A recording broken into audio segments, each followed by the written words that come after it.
कौन बनेगा करोडपती मधल्या त्या लहान मुलाचा व्हिडिओ खूप व्हायरल झालाय। त्याला खूप ट्रोल केले गेले।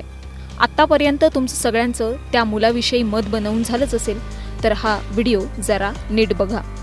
आपण त्या अवघ्या 10-11 वर्षांच्या इशित भटला थोडं समजून घेऊयात।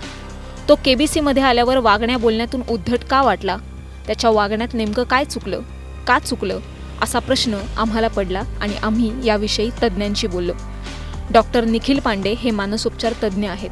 त्यांनी या व्हायरल झालेल्या इशित भट विषयी काय म्हटलंय ऐकूयात। समाज माध्यमामध्ये जी क्लिप आपल्याला दिसते आहे त्यामध्ये मी सायकोलॉजिकल असं म्हणतो की अपोजिशनल अँड डिफाईन्ड डिसऑर्डर हा लहान मुलांमध्ये दिसून येतो। त्याच्यामध्ये काय असतं की ही मुलं थोडी उलट उत्तरं देणं, उद्धटपणे वागणं, अशा प्रकारचं वागणं मुलांमध्ये दिसून येतं।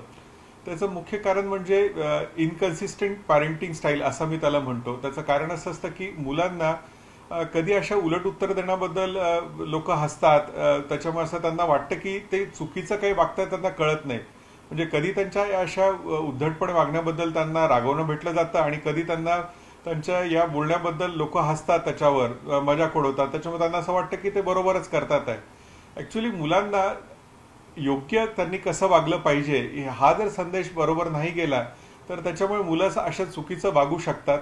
मला वाटतं याच्यात सुधारणा करणं सोपं आहे आणि जेव्हा त्यांना मुलं पण जे शिकत असतात त्यातला एक मोठा एक पार्ट असतो की ते मिमिक्री म्हणतो, म्हणजे घरातले बाकीचे मंडळी कशी वागतात आहेत, जे ज्येष्ठांची त्यांचं वागणं कसं आहे। जर घरात जर ज्येष्ठ मंडळी आहे त्यांच्याशी सगळे आदराने वागतात, त्यांच्या बोलण्याचा मान ठेवला जातो आहे, ते बोलत असताना आपण मध्येच बोलत नाहीये, त्यांचं वाक्य पूर्ण झाल्यावर बोलतो, अशा प्रकारचं जेव्हा वागणूक आपण घरामध्ये ऑब्झर्व करत असतो तर साहजिकपणे हे मुलं सुद्धा ते ऑब्झर्व करत असतात आणि त्यातनं मुलांना ज्येष्ठांशी, आपल्यापेक्षा वयाने मोठ्या त्यांच्याशी कसं वागायचं याचं इनडायरेक्ट पण एक शिक्षण मिळत असतं।